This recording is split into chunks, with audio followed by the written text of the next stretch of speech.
अहमदाबाद में जो Boeing 787 dream liner दुर्घटनाग्रस्त हुआ है, उसका ब्लैक बॉक्स प्लेन के टेल यानी कि प्लेन के पिछले वाले हिस्से में उसके पूंछ में होता है। और कल से दोस्तों हम इस तस्वीर को देख रहे हैं कि किस तरह से मेघानी के इस हॉस्टल में जहां डॉक्टर्स रहते हैं वहां पर प्लेन घुस गया था और यह जो हिस्सा है उसका पिछला हिस्सा है जहां ब्लैक बॉक्स हो सकता है। मगर आज सुबह 10:30 बजे तक उस ब्लैक बॉक्स को नहीं निकाला गया। अब सोशल मीडिया पे कुछ लोग टिप्पणी कर रहे हैं। क्यों? लोग कह रहे हैं कि अब तक ब्लैक बॉक्स इसलिए नहीं निकाला गया ताकि प्रधानमंत्री नरेंद्र मोदी पूंछ के साथ यानी कि प्लेन के पिछले हिस्से के साथ यह तस्वीर खिंचवा सकें। तो सवाल तो पूछ, हक है तेरा, फर्ज है तेरा, किसी की खैरात, किसी का एहसान नहीं तुझ पर, मगर शर्त है अंदाज़े बयां हो बेखौफ, अंदाज़े बयां हो स्पष्ट, अंदाज़े बयां हो बेबाक। हां, उस लफ्ज को याद रखो, अंदाज़े बयां हो बेबाक। बेबाक। आप जानते हैं इस तस्वीर में कई दिक्कतें हैं। अपने पूरे स्क्रीन पर देखिए। सबसे बड़ी बात, यहां पर आप अंदाजा लगा सकते हैं कि जिस फोटोग्राफर ने यह तस्वीर ली होगी वो जमीन पर लेटा होगा और तब उसने फोटो ली होगी। मैं आपसे एक सवाल पूछना चाहता हूं कि इस मौके पर क्या फोटो अपॉर्चुनिटी ज्यादा जरूरी है, तस्वीर खिंचवाना जरूरी है, वो भी लेटकर? आप सोच सकते हैं किस तरह से उस फोटोग्राफर ने तस्वीर खींची होगी ताकि प्रधानमंत्री नरेंद्र मोदी का यह शानदार एंगल आ सके। और उससे भी बड़ी बात, जैसा कि एनडीटीवी के पत्रकार विष्णु सोम कह रहे हैं, आज सुबह 10:30 बजे तक ब्लैक बॉक्स नहीं मिला था क्योंकि ब्लैक बॉक्स प्लेन के पिछले हिस्से में होता है और आप जानते हैं दुर्घटना कल हो गई थी। जो पिछला हिस्सा है वो कब से अटका हुआ है और किसी ने कोशिश नहीं की।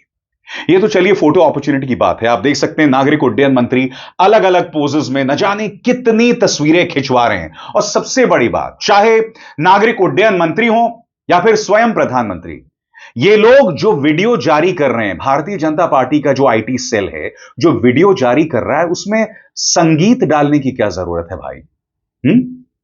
यहां कोई ड्रामा चल रहा है, कोई फिल्म चल रही है। इस वक्त देश शोकाकुल है। चाहे नागरिक उड्डयन मंत्री हो, जब वो घूम रहे थे तो बाकायदा एक ड्रामेटिक म्यूजिक चल रहा था। अब प्रधानमंत्री नरेंद्र मोदी यहां पर हैं, यहां पर भी एक संगीत चल रहा है पीछे। मैं समझ नहीं पा रहा हूं क्यों, इसका क्या मकसद है? क्या सारी बातें फोटो अपॉर्चुनिटी तक सीमित हैं? और मैं आपसे एक और सवाल पूछना चाहता हूं। यह हमें बार बार क्यों कहा जाता है कि यह वक्त नहीं है सवाल पूछने का? पिछले 11 सालों में भारतीय जनता पार्टी से सवाल पूछने का माकूल वक्त कौन सा होता है?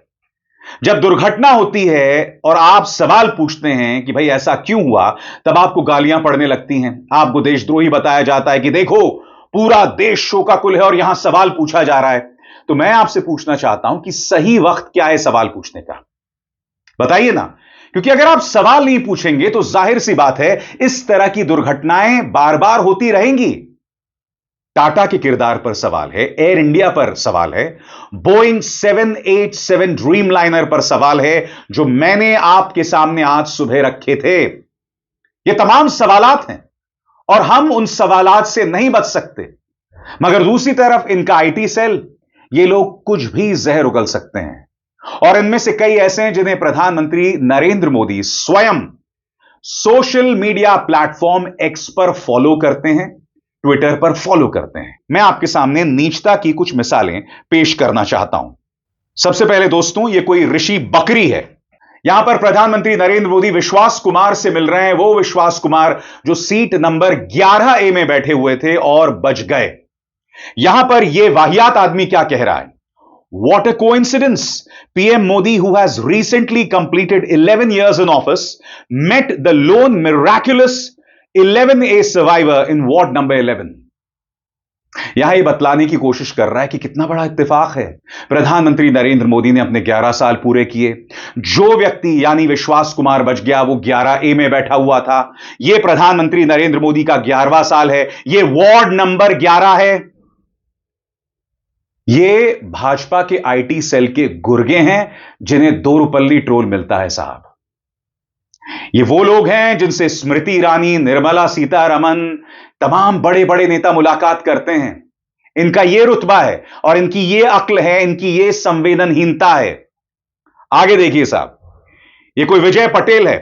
Tata Air uses Turkish Technic as its maintenance partner for its wide body aircraft. यहां यह बताया जा रहा है कि भाई हम तुर्की तकनीक का इस्तेमाल करते हैं, वो टर्की जो पाकिस्तान का समर्थन कर रहा है। यानी कि यह व्यक्ति कह रहा है कि हो ना हो इस दुर्घटना के पीछे टर्की का हाथ है। क्या आप यह बतलाने की कोशिश कर रहे हैं? यह सवाल है ना।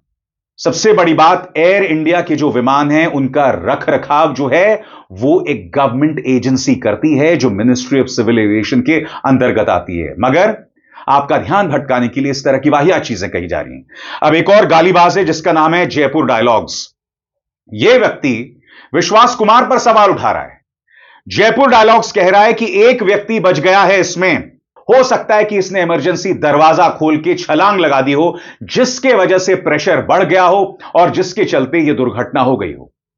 और आप जानते हैं दोस्तों, विश्वास कुमार ने पत्रकारों से बातचीत की और वहां विश्वास कुमार ने कहा कि मैं नहीं जानता हूं कि दरवाजा कैसे खुला और मैं कैसे बाहर गिर गया। इस तरह की कॉन्स्पिरेसी थ्योरीज, इस तरह की अफवाहें फैलाई जा रही हैं। फिर ये कोई और शुभांगी शर्मा है। इस प्लेन के अंदर कई वीआईपीज थे। सबसे बड़ी बात, प्रधानमंत्री नरेंद्र मोदी G7 समिट जा रहे थे और इसमें खालिस्तानी एंगल को नजरअंदाज नहीं किया जा सकता। यानी कि ये वो लोग हैं जो सत्ता के करीब हैं। ये वो लोग हैं जिनसे प्रधानमंत्री मिलते हैं, गृह मंत्री मिलते हैं, वित्त मंत्री मिलती हैं, ये तमाम लोग मिलते हैं। ये लोग भारतीय जनता पार्टी के सांसदों के अव्वल दर्जे के चमचे हैं और ये लोग इस तरह की अफवाहबाजी कर रहे हैं। साहब, मैं फिर पूछना चाहता हूं, इनमें करुणा नाम की कोई चीज है? इनमें दर्द नाम की कोई चीज है? ढेरों मिसाल सामने उभर कर आ रही हैं दोस्तों। तमाल साहा की इस तस्वीर को देखिए। आप जानते हैं इसके पीछे जो कहानी है वो निहायत ही दर्दनाक है। एक लड़की अहमदाबाद के इस प्लेन में सवार होती है और प्लेन क्रैश कर जाता है। आप जानते हैं लड़का कौन है? यह लड़का उस लड़की का बॉयफ्रेंड है। उसको याद करते हुए रो रहा है और यह तकलीफ उसके साथ जिंदगी भर रहेगी। ऐसी दर्द भरी न जाने कितनी दास्तानें हैं। आपके सामने अर्जुन की यह दास्तान है दोस्तों। अर्जुन की पत्नी की मौत 7 दिन पहले हुई थी। उसकी अंतिम इच्छा थी कि मेरी जो अस्थियां हैं वो गुजरात में प्रवाहित की जाएं। यह व्यक्ति आता है और फिर उसी प्लेन में सवार हो जाता है और प्लेन दुर्घटनाग्रस्त हो जाता है। अर्जुन के बच्चे अब पीछे रह गए हैं। और फिर यह तस्वीर आपको याद होगी जिसका मैंने जिक्र किया था। मां बाप, उनके जुड़वा बच्चे और उनकी एक बहन। यह वो आखिरी सेल्फी है जो उन्होंने खिंचवाई। अब यह भी जिंदा नहीं है। और मैंने अपने मंच पर बताया था कि उन आखिरी लम्हों में आप सोच सकते हैं उन बच्चों के मन में किस तरह का खौफ होगा। आप सोच सकते हैं कि मां बाप किस डर से गुजर रहे होंगे कि हमारे बच्चे किस तरह के टॉर्चर का सामना कर रहे हैं। यह सब हो रहा था दोस्तों। मगर भारतीय जनता पार्टी के नेताओं को फुर्सत है राजनीति करने से। आज सुबह देश के गृह मंत्री यह कह देते हैं कि दुर्घटना को टाला नहीं जा सकता। यानी कि देश के गृह मंत्री कह रहे हैं कि साहब इसी तरह की दुर्घटनाएं होती रहेंगी, चाहे जिसकी जो भी गलती हो। जबकि हमने आपको बतलाया था इस मंच पर कि बोइंग 787 ड्रीमलाइनर को लेकर एक विसल ब्लोअर ने कहा था कि इसमें डिजाइन फ्लॉज हैं, दुर्घटना हो सकती है और हो भी गई। इसके अलावा टाटा के किरदार पर सवाल उठ रहे हैं कि जब से टाटा ने जिम्मेदारी ली है कई दिक्कतें पेश आ रही हैं। एयर इंडिया कई देशों में उड़ान भरने को लेकर दिक्कतें सामने पेश आती रहती हैं। तो ये तमाम सवालात हैं जिनके जवाब देने चाहिए। इसीलिए मैंने कार्यक्रम की शुरुआत में कहा कि ये लोग जो कहते हैं ना कि अभी वक्त नहीं है सवाल पूछने का, तो कब का वक्त है भाई? कब हम सवाल पूछेंगे? पहलगाम में हम सवाल नहीं पूछ सकते, कुंभ में हम सवाल नहीं पूछ सकते, दिल्ली की भगदड़ में हम सवाल नहीं पूछ सकते। सबसे बड़ी बात याद कीजिएगा, इसी गुजरात में मोरबी पुल हादसा हुआ था, तब क्या हुआ था याद है आपको? तब इस तिहाड़ी ने जो लोग मारे गए थे उन पर दोष मढ़ा था। यह सब हो रहा था पत्रकारिता के नाम पर। हाथरस की बिटिया को पेट्रोल छिड़क कर उसके शव को जला दिया जाता है और फिर वही तिहाड़ी उसे ऑनर किलिंग बताता है, उस लड़की के चरित्र पर सवाल उठाता है। यह है आपका मीडिया। अब बताइए साहब, ऐसे मीडिया पे मैं गर्व करूं? यह मीडिया कभी सवाल नहीं पूछेगा, कभी सवाल नहीं पूछेगा कि पिछले 12-14 घंटों से ब्लैक बॉक्स क्यों नहीं निकाला गया था, इतनी देर बाद यह प्रक्रिया क्यों शुरू हुई। और आगे बढ़ने से पहले एक जरूरी संदेश, मेरे कार्यक्रमों के लिए आप नोटिफिकेशन का इंतजार मत कीजिए, मेरे चैनल में जाइए और खुद जाकर कार्यक्रम देखिए और रहिए अपडेटेड। और हां, ज्वाइन कीजिए मेरा चैनल, देखिए यह जरूरी संदेश। स्वतंत्र और आजाद पत्रकारिता का समर्थन कीजिए, सच में मेरा साथी बनिए। बहुत आसान है दोस्तों, इस ज्वाइन बटन को दबाइए और आपके सामने आएंगे ये 3 विकल्प, इनमें से एक चुनिए और सच के इस सफर में मेरा साथी बनिए। मीडिया सवाल पूछेगा, देश के गृह मंत्री पर आपने वो बयान क्यों दिया कि दुर्घटनाओं को नहीं टाला जा सकता।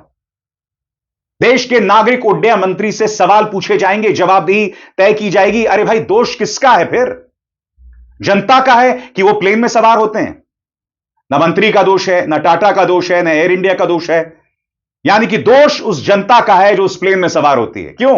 और भाजपा आईटी सेल के गुर्गे वाहियात चीजें करते रहें, लगातार करते रहें, बार बार करते रहें। मैं आज प्रधानमंत्री नरेंद्र मोदी का वो बयान पेश कर सकता हूं जो उन्होंने 2016 में दिया था। आपको याद होगा 2016 में जब एक हादसा कोलकाता में हो गया था, तब प्रधानमंत्री नरेंद्र मोदी ने लोगों की किस्मत पर उसका ठीकरा फोड़ा था, सरकार की किस्मत पर उसका ठीकरा फोड़ा था। 2025 का साल और उससे पहले भी लगातार ये दुर्घटनाएं होती रही हैं। उसके बारे में प्रधानमंत्री का क्या कहना है? यहां पर किसकी खराब किस्मत है बताइए ना। वो बयान मैं आज पेश नहीं करना चाहता हूं, मगर हां, एक मां बाप को जरूर पेश करूंगा। भूमि, 10 मिनट से भूमि की फ्लाइट जो है वो देरी हो गई थी, वो फ्लाइट में नहीं चढ़ पाई थी। आज उसके मां बाप रो रहे हैं कि उनकी बेटी मौत के कितने करीब थी। ऐसी चुनिंदा मिसालें हैं दोस्तों, एक विश्वास कुमार की और दूसरा भूमि की। आइए सुनते हैं भूमि के मां बाप से ये बातचीत। जी, आपकी लड़की कल अहमदाबाद से लंदन जा रही थी, फ्लाइट पे टाइम पे पहुंचने के नहीं कारण उनकी आज जान बच गई। आपको कैसा लग रहा उस टाइम पे जब ये पता चला? जब हम लोग एयरपोर्ट के लिए निकले थे और 12:10 का उसका बोर्डिंग का टाइम था, 10 मिनट हम ट्रैफिक की वजह से लेट पहुँचे और फिर उधर भी रिक्वेस्ट किया, फिर भी इन लोगों ने ऐसा बोला कि अभी लिस्टिंग हो चुका है, अभी आपकी वजह से और 15-20 मिनट फ़्लाइट लेट होगी। इसके लिए हम लोग फिर वहाँ से निकल गए और हमको तो मालूम ही नहीं था, लेकिन जब एयरपोर्ट से बाहर निकले तभी ऐसा मैसेज आया परिवार का और न्यूज़ में कि ये प्लेन क्रैश हो गया है।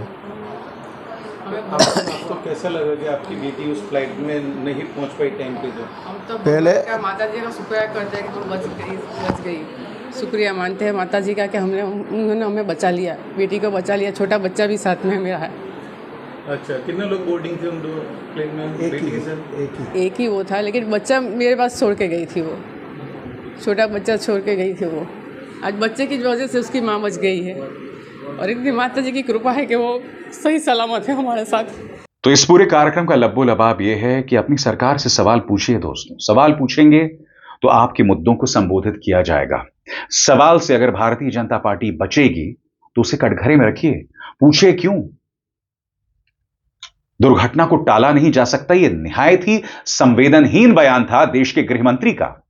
प्रधानमंत्री नरेंद्र मोदी इस तरह से फोटो अपॉर्चुनिटी करवा रहे हैं तो सवाल किया जाना चाहिए कि क्या यह मौका है इस तरह का एंगल और इस तरह के एंगल पर फोटो खिंचवाने का। कमाल ही हो रहा है दोस्तों इस देश में। मगर हम तो सवाल करेंगे दोस्तों और लगातार करते रहेंगे। अभिसार शर्मा को दीजिए इजाजत। नमस्कार।